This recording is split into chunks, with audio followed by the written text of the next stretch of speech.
El día de hoy abriremos una serie que se llama La sana doctrina, reavivamiento o apostasía. Y vamos a hacer un análisis de un video muy interesante de un muchacho que tiene unas conversaciones muy profundas con tres pastores distintos. Y nos da un vistazo a muchos versículos están mal enseñados, mal interpretados, eh, y que a fin de cuentas marcan la diferencia entre una sana doctrina, un supuesto reavivamiento eh, y la apostasía eh, actual de la mayoría del cristianismo.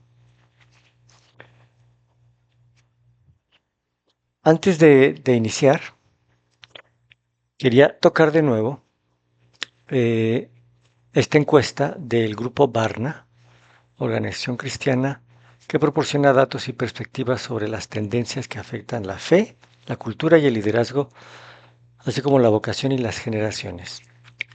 Y dice, no es sorprendente, continuó, que nuestra investigación haya descubierto que la mayoría de los adultos que asisten a la iglesia no están seguros de lo que la iglesia define como un seguidor cristiano sano y espiritualmente maduro. No están seguros de lo que la Iglesia define como un seguidor de Cristo sano y espiritualmente maduro. Y no es más probable que hayan desarrollado personalmente ellos una noción clara de tal estilo de vida. Eso ya de entrada es preocupante, que no sepamos cómo se define un seguidor de Cristo sano y maduro. Y a continuación dice, es posible que la evaluación espiritual sea tan poco común, que es tan poco común que nosotros estemos motivados a evaluarnos, autoevaluarnos espiritualmente. Este tema lo toco porque acabamos de concluir el día de expiación, el gran día del perdón, y supuestamente 10 días de eso, de una autoevaluación espiritual que debimos haber realizado. Em, en esta serie de ensayos anuales de las santas convocaciones de Dios. Entonces es posible que la autoevaluación espiritual sea tan poco común porque las personas le temen a los resultados que sugieran la necesidad, la posible necesidad de diferentes estrategias para un mayor y mejor crecimiento o una participación más activa en el proceso del crecimiento espiritual. La autoevaluación es tan poco común que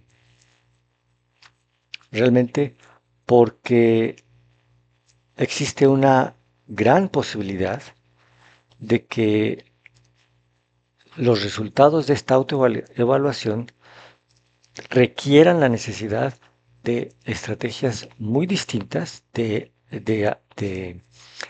estudios mucho más intensos y más avanzados, es decir, una participación más activa en el proceso del crecimiento.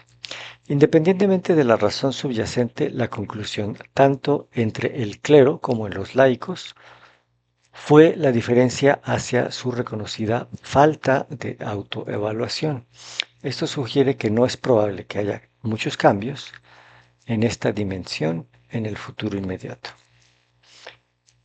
En otras palabras, al examinar el panorama del discipulado, lo que vemos es lo que obtenemos y lo que seguiremos obteniendo por un buen tiempo. Entonces, con eso Con eso en mente, vamos a platicar con estos tres pastores y aprender de ellos. Recomiendo mucho este canal, Outside the Camp, y lo fabuloso es que ahora tiene en algunos de los videos pista de traducción simultánea, que es muy buena. Cuando haya errores yo se los voy a hacer notar.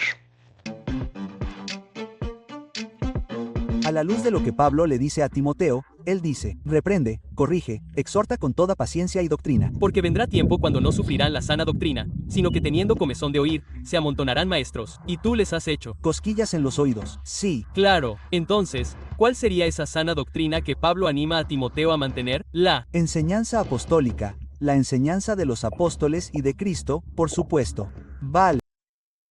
Bien, perdón, hasta este momento tengo que ponerles esa traducción que es esto. Es lo que dice la segunda de Timoteo 4:25. Predica la palabra, mantente dispuesto a tiempo y fuera de tiempo, convence, reprende y exhorta con toda paciencia y enseñanza. Porque vendrá el tiempo cuando no soportarán la sana doctrina. Más bien, teniendo comezón de oír, amontonarán para sí mismos maestros conforme a sus propias pasiones, y a la vez que apartarán sus oídos de la verdad, se volverán a las fábulas. Pero tú sé sobrio en todo, soporta las aflicciones, haz la obra evangelista y cumple tu ministerio. Las palabras claves es reprende y exhorta, y que vendrán tiempos en los que no soportarán escuchar ni seguir, ni les interesará la sana doctrina, y apartarán sus oídos de la verdad y se volverán a fábulas.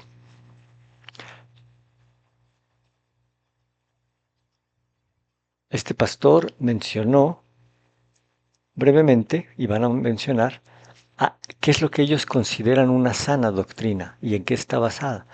En las enseñanzas de los apóstoles, las escrituras, el evangelio de Jesús, y de no irse ni a diestra ni a siniestra. Eso es lo que estamos a punto de escuchar.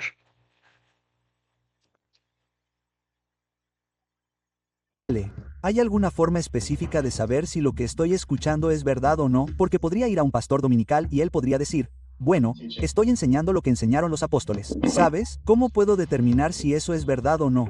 Bueno, sería a través de las escrituras. Quiero decir, lo que las escrituras revelan no es difícil de entender normalmente. Por lo tanto, creo que tenemos que discernir cuál era su intención y atenernos a eso. Y cuando nos alejamos de eso, entonces estamos en problemas. Entonces caemos en falsas enseñanzas. La sana doctrina es el Evangelio de Jesús. Es la palabra escrita que se nos ha dado para predicar y para defenderla. Y no creo en nada de izquierdas o derechas. Es todo o nada de eso. Así es como me posiciono. tenemos la responsabilidad de compartir el Evangelio, y así, llega un momento en que eso llegará a su fin, ¿cierto? Por lo tanto, todos deberíamos instarnos a actuar así para difundir el Evangelio de esa manera, con ese fervor para contarle a todos los que conocemos acerca de Cristo. Entonces, ¿dirías que Pablo está animando a Timoteo a seguir predicando el Evangelio porque algunas personas no van a predicar el Evangelio en algún momento? Bien, ¿cómo predicarías el Evangelio? ¿Qué implicaría eso? Seguir la palabra de Dios. Quiero decir que ahí es donde tiene que empezar y ahí es donde tiene que terminar también. Eso es todo, de eso se trata. Si no buscamos en el buen libro, si no difundimos las buenas nuevas de la palabra de Dios, entonces no somos nada, ¿verdad? ¿Cuáles serían los resultados de que alguien reciba ese evangelio? ¿Hay alguna señal que acompañe esa recepción del evangelio en la vida de alguien? Por supuesto, recibes el Espíritu Santo, eres sellado con el Espíritu Santo, recibes dones del Espíritu Santo, eres una persona cambiada, eres una creación nacida de nuevo, eres una persona nueva, el viejo tú está muerto. Fue crucificado con Cristo en la cruz y está muerto y tú eres una persona nueva en Cristo Jesús. ¿Podrías darnos algunos detalles de lo que demostraría exactamente esta nueva creación? ¿Se refiere a un cambio de comportamiento cuando se habla de una nueva creación? La vida transformada es una vida que se vive en cooperación con la obra del Espíritu Santo, que está tratando de cambiarnos y transformarnos en el carácter de su Hijo Jesucristo. El viejo tú se ha ido, hay un nuevo espíritu en ti. Ya no eres la misma persona. Hay un tú y luego Cristo entra en tu vida y luego hay un nuevo tú. Eres una nueva creación, y este es el nuevo tú que sigue adelante a partir de ese momento. Entonces hay un cambio de comportamiento en tu opinión, por supuesto, Él te hablará, caminará contigo. Dirigirá tu vida de una forma u otra. No son palabras mágicas que dices para llegar al reino de Dios y luego continúas viviendo como solías hacerlo. Entonces, debería haber un estándar de discipulado que tú y yo deberíamos considerar y decir que podemos decir objetivamente que esto es lo que Dios quiere como buen comportamiento en comparación con esto es lo que Dios no quiere, con lo que no está complacido, este es un mal comportamiento. ¿Hay algún estándar que podamos ver y referenciar en nuestro discipulado para saber si estamos haciendo lo correcto ante los ojos de Dios o no? ¿O es subjetivo? ¿Se basa en cómo me siento? No. En el día, vale. No, no se basa en cómo te sientes. Hay una lista de directrices sobre cómo no se supone que debes ser. No puedes vivir en la carne y ser recibido en el cielo.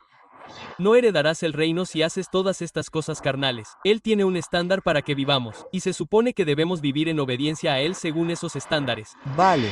Sí, Pablo dice en Romanos 8, ¿verdad? Alguien que tiene una mente carnal no está sujeto a la ley de Dios, ni tampoco puede estarlo. Entonces, si tenemos una mentalidad espiritual, en realidad vamos a estar sujetos a la ley de Dios. Exactamente. Y vamos a conformar nuestras vidas a la ley de Dios porque eso es lo que hizo Cristo, ¿cierto? Él obedeció a Dios perfectamente, siendo por lo tanto nuestro ejemplo. La mente espiritual en realidad está sujeta a la ley de Dios. Así es como agradas a Dios, ¿cierto? Eso es lo que dice Pablo. Y entonces la sana doctrina según Proverbios 4 en 12 es: yo te doy buena doctrina, no abandones mi ley. Entonces, por lo que entiendo que estás diciendo, ¿estás de acuerdo con lo que Pablo dice en Romanos 8? Él dice que la sana doctrina es en realidad obediencia a la ley de Dios. Y esto parece ser lo que está indicando que la iglesia finalmente no mantendría. Se alejarían de una forma u otra. La sana doctrina parece no ser otra cosa que los mandamientos de Dios. Especialmente porque los salmos dicen, tu ley es la verdad. Y dice que llegará un momento en que las personas que dicen seguir a Cristo en realidad dejarán de escuchar la ley de Dios. Ya no querrán seguirla. Contratarán maestros que les digan que no tienen que cumplir tal o cual mandamiento.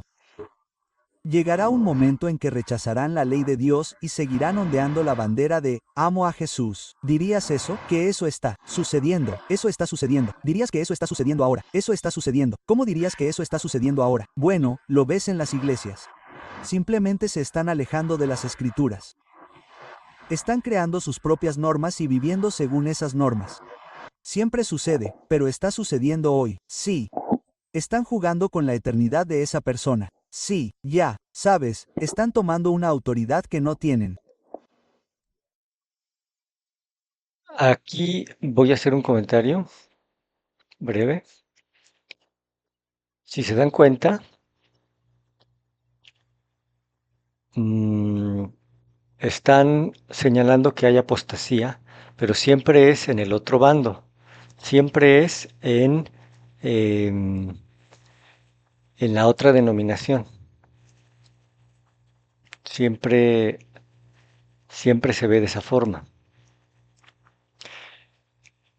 En un momento, él está a punto de tocar otra vez 2 de Timoteo 3, 16, 17. Toda escritura es inspirada por Dios. Y escritura aquí se refiere a, ese es el punto que va a debatir.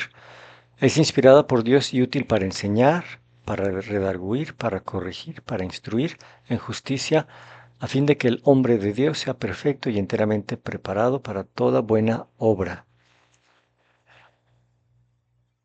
Va a, va a debatir en este momento dónde está la sana doctrina, pero no, no subjetivamente, como dijo, sino tiene que haber un lugar en donde estemos encontrando la sana doctrina. Solo obtenemos autoridad de las escrituras y de la verdad. ¿cierto? Y Pablo, incluso específicamente, afirma toda la Escritura y dice que toda es útil para enseñar, para reprender, para corregir, para instruir y para hacer justicia. Dime si crees que este es un ejemplo de ello, porque admitiste que ha estado sucediendo durante mucho tiempo. Dime si crees que es un ejemplo. Futuro. Hay una iglesia. Creo que está por aquí. Tienen una bandera del arco iris afuera. ¿Dirías que ese es un aspecto de esto de apartar los oídos de la verdad como el llamado pueblo de Dios? Sí, es algo que está fuera de las enseñanzas de los apóstoles y de la Escritura en general. El Antiguo Testamento, el Nuevo Testamento. ¿Dirías que por aquí hay personas que se han salido de la línea y no predican ese evangelio según la palabra de Dios? Hay ciertas pequeñas cosas que se me ocurren que, no necesariamente, no quiero señalar a otras iglesias ni nada, porque todas las iglesias que conozco aquí localmente hacen un muy buen trabajo de predicación y enseñanza, pero creo que nos encontramos con estas pequeñas diferencias minúsculas y creo que eso es relevante hoy en día, pero siempre trato de concentrarme en lo esencial. ¿Estamos enseñando y predicando que Cristo es Rey y luego a través de Él cuando llegamos a la caída? Vale, algunas de estas pequeñas diferencias. Por ejemplo, pasé por las montañas de aquí, no recuerdo qué pueblo era, pero vi una. Creo que era una iglesia de Cristo y ondeaban una bandera del arco iris. ¿Dirías que esa es una pequeña diferencia que tendrías con esa iglesia o es un gran problema? Puedo decir que en nuestra iglesia creemos en el matrimonio bíblico. No afirmamos que sea necesariamente ese tipo de estilo de vida, pero amamos plenamente. Bueno, ese es el grupo demográfico al que intentamos llegar, ¿verdad? Bueno, todos estamos en pecado. El pecado es pecado, no importa cuál sea la diferencia. Y cada vez que celebramos el pecado, podemos meternos en aguas peligrosas. Por eso creo que tenemos que volver a lo que dice la Biblia y centrarnos en eso como comunidad en lugar de glorificar cualquier tipo de pecado. Vale, entonces dirías que cualquier iglesia que promueva y celebre el pecado no está haciendo lo que Pablo instó a Timoteo a hacer, que es mantener la línea de la sana doctrina. Y estoy de acuerdo contigo porque Proverbios 4:2 dice: te doy buena doctrina, no abandones mi ley. Así que debemos vivir nuestras vidas según los mandamientos por la gracia de Dios que se nos ha dado. Según Tito, capítulo 2, la gracia de Dios nos ha sido dada para redimirnos de toda iniquidad y purificarnos a nosotros mismos, un pueblo celoso de buenas obras, no de pecado. ¿Dirías que un ejemplo de eso sería una iglesia que ondea la bandera del arco iris y dice que puedes vivir como quieras? ¿Puedes perseguir tus fantasías sexuales y aún así amar a Jesús? Entonces, ¿qué sentido tiene esto? El reverendo Brian Otto dice que la iglesia quiere que todos sepan que son bienvenidos. Eres amor, no estamos aquí para cambiarte, sino que, como hijo de Dios, eres amado tal como eres. ¿Dirías que ese es un ejemplo de a lo que se refiere Pablo? Yo creo que es algo a lo que se refiere. Vale, quiero decir, podría ser cualquier cantidad de pecados. No sé por qué todo el mundo se mete con ese, pero creo que todos tenemos mucho trabajo por hacer, sin importar la iglesia. Hay una diferencia entre decir, oye, me he quedado corto, no soy perfecto, y luego ser como esas iglesias que promueven el pecado y animan a la gente a pecar, ¿verdad? ¿Dirías que eso es algo por lo que deberíamos tener algún problema con ellos porque nos encanta que la gente sepa que la Biblia realmente dice, la palabra de Dios enseña que ningún homosexual heredará el reino de Dios, y si no buscan el arrepentimiento de eso, entonces no tienen vida en ellos? Según el Evangelio, ¿dirías que eso es? Yo diría, sí, sigamos esforzándonos por lograrlo. Sí, no hacia eso, sino hacia Cristo para reflejarlo. Sí. Redefinieron la justicia, ¿cierto? Ya. Sabes, la justicia de Dios y a lo que Él nos llama y la pureza a la que nos llama. Simplemente, lo correcto se vuelve incorrecto y lo incorrecto se vuelve correcto. Y son muy religiosos al respecto. Muy celosos. ¿Celebran algo? Sí, absolutamente. Creen que están haciendo lo que Dios los llama a hacer. Y creo que están trágicamente equivocados. Y sería un precio terrible a pagar. Y no sé dónde traza Dios la línea. Dejaré que Él decida eso mientras yo trabajo para mantenerme con la verdad. La verdad es lo que nos hace libres. Desafortunadamente, cuando no estamos de acuerdo con ellos y traemos la verdad bíblica, la odian. Entonces nosotros somos los malvados, y por eso no pueden porque ahora son justos. Ya sabes, son como el viejo movimiento fundamentalista con el que no podemos asociarnos. Y por eso es realmente imposible hablar con muchas personas sobre esto. Cuando te estás alejando de la palabra de Dios y de lo que dice, vale. Ya sabes, dice específicamente qué es pecado y qué no lo es. Entonces, ¿de dónde sacarías esas directrices que dicen específicamente qué es pecado y qué no? Efesios, Colosenses, Gálatas, todo está ahí varias veces. Así que, Vale, bueno, cosas como Solo la mencionó bestialidad no el son algo Nuevo que se Testamento. mencione específicamente. Por lo tanto, solo intento determinar si existe una forma objetiva de saber si estamos haciendo lo correcto o lo incorrecto. Y mencionaste las cartas de Pablo, pero en ninguna parte de ellas se habla de la bestialidad. Por lo tanto, solo intento ayudar. Intento entender si hay un mejor lugar al que pueda acudir para asegurarme de que estoy haciendo lo correcto. probablemente sea algo obvio, ¿no? O, la bestialidad bestial. Sí, sí. Yo diría que sí, pero para alguien que quiera perseguir eso, tal vez diga, bueno, amo a Jesús, pero también quiero casarme con mi perro. ¿Qué le dirías a esa persona? No puedes, no puedes. ¿Por qué no? ¿Por qué? Porque sabes por qué. Yo sé por qué, pero te preguntaba. Solo te preguntaba por qué. La persona que diría eso sabría por qué. Seré el abogado del, aquí por un segundo, de acuerdo. Bueno, no creo que lo que hago esté mal. Siento que solo estoy obedeciendo a Dios y quiero amar a mi perro y casarme con él. No veo nada malo en eso en el Nuevo Testamento. La bestialidad está mal, todos lo sabemos. Simplemente trazarías la línea ahí. Así que, claro, yo diría que está mal. No porque yo diga que está mal o mi pastor diga que está mal o mi vecino diga que está mal, sino porque Dios dice específicamente en su ley que no debemos comparecer ante la ley. Sí, sí, pero ¿dirías que la ley del Antiguo Testamento sigue siendo vinculante para los incrédulos? La ley se usó para hacernos darnos cuenta de que todos necesitamos un Salvador. Vale, todos somos criaturas pecadoras, depravadas por completo, ya sabes, todo eso, necesitamos un Salvador, y todo es para señalarte a Jesús, que es el Salvador. Vale. Así que no cometas adulterio, eso tiene como objetivo llevarte al Salvador, a la fe salvadora. Sí, Vale, pero, cuando acudes al Salvador, ¿sigue siendo responsabilidad del creyente asegurarse de ser fiel a su esposa y no cometer adulterio? por supuesto. Vale, así que, cuando acudimos a Cristo, la ley sigue señalándonos cuál es el estándar del bien y del mal y lo que agrada a Dios. No desaparece cuando acudimos a Cristo. Eso es lo que estás diciendo. Sí, vale, sí, porque en Primera de Juan dice que esto es pecado, transgresión de la ley, ¿verdad? ¿A qué ley dirías que se refiere? Ah, La ley.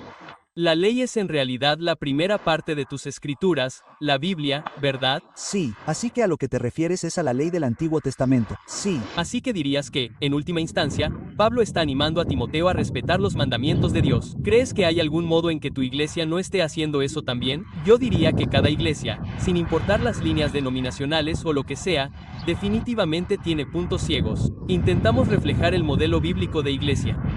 Personalmente, puedo hablar por nosotros, pero creo que cada denominación, cada iglesia, ¿cree que eso ha sucedido en su iglesia? Estoy seguro de que les ha sucedido a algunos. Vale, sí. Pero yo diría que eso es lo que hago. Lucho contra eso y lucho contra el error que eso causaría, la destrucción que eso causaría en la vida y la familia de esa persona y lucho contra cómo eso los separaría de Dios. Supongo que hay una manera de averiguarlo. Quiero decir, ¿promueven la mentira en su iglesia? No. Dirían que promueven la verdad y promueven el robo en esta iglesia. No. ¿Qué pasa con la homosexualidad? No parece que lo hagan. No. O cualquier tipo de desviación sexual de lo que Dios ha establecido. Eso es bueno. ¿Qué pasa con cosas como comer cerdo? Sí, lo hacemos.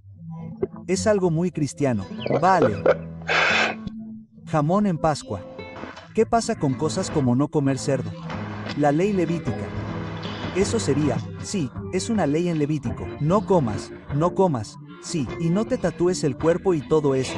¿Qué dijo Pablo sobre eso? Él no está sujeto a lo que comes y lo que no comes, ni a las fiestas ni nada de eso. así que, oh, vale, podrías. ¿A qué versículo te refieres? No lo sé. Nosotros, personalmente, dentro de nuestra denominación, creemos que toda la palabra de Dios es inspirada por Dios, es verdad, es perfecta. Creemos que Cristo vino y rompió las cadenas. Y así, no necesariamente aquí comemos cerdo.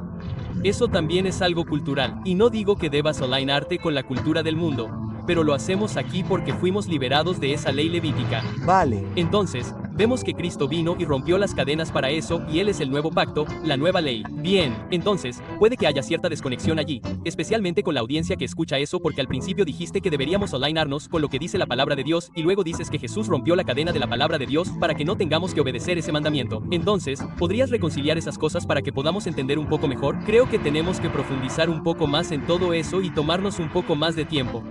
Pero eso es lo que creemos aquí. Sí, sí, sí, pero eso es lo que creen en esa iglesia, que pueden seguir adelante y tener matrimonios homosexuales también en su iglesia, y tú dirías que eso no está de acuerdo con la palabra de Dios, y podrían decir, bueno, hay mucha profundidad en eso, no queremos entrar en eso, pero yo diría, bueno, no, no, tenemos que abordar eso porque lo que parece es que aquí se está celebrando el pecado, y eso no está de acuerdo con la palabra de Dios, aunque promovamos el avivamiento y la santidad. Bueno, esas eran cosas del pacto. Así que se aplicaron a Israel. Los separaron de sus vecinos y los distinguieron y los mantuvieron como un pueblo peculiar, un tipo de pueblo diferente. Sí. ¿Pero la moralidad sexual no los separó también de las naciones? Por supuesto, sí, todo. A la iglesia de al lado que practica o afirma estilos de vida homosexuales. ¿Qué pasaría si te dijeran, bueno, ya no estamos bajo ese pacto, no tenemos que seguir esas leyes? Bueno, la enseñanza apostólica continúa condenando ese tipo de comportamiento. Cierto, pero también dicen que todas las escrituras dadas por inspiración de Dios son útiles para la doctrina. Bueno, Levítico 11, Deuteronomio 14, donde hace estas distinciones entre animales limpios e inmundos que también se relacionarían con una vida justa y serían buenas para nuestra instrucción. Para Israel, en mi opinión. Entonces, en 2 Timoteo 3:16 de la mañana, se refiere solo a Israel. Solo para Israel. Dijo Timoteo y dijo el versículo y dijo de la mañana. Eso es un error del traductor automático. Cuando escuchen de la mañana o de la tarde es porque está leyendo el versículo y dice, por ejemplo, 2:14. Y entonces el traductor automáticamente supone que es de la tarde. O si es 11:30, versículo 11:30, por ejemplo, supone que es 11:30 de la mañana. Pero a fin de cuentas aquí están llegando al meollo del asunto. Lo que está abolido y lo que está vigente según su doctrina y según lo que el Mesías ha, ha, ha cumplido. Entonces,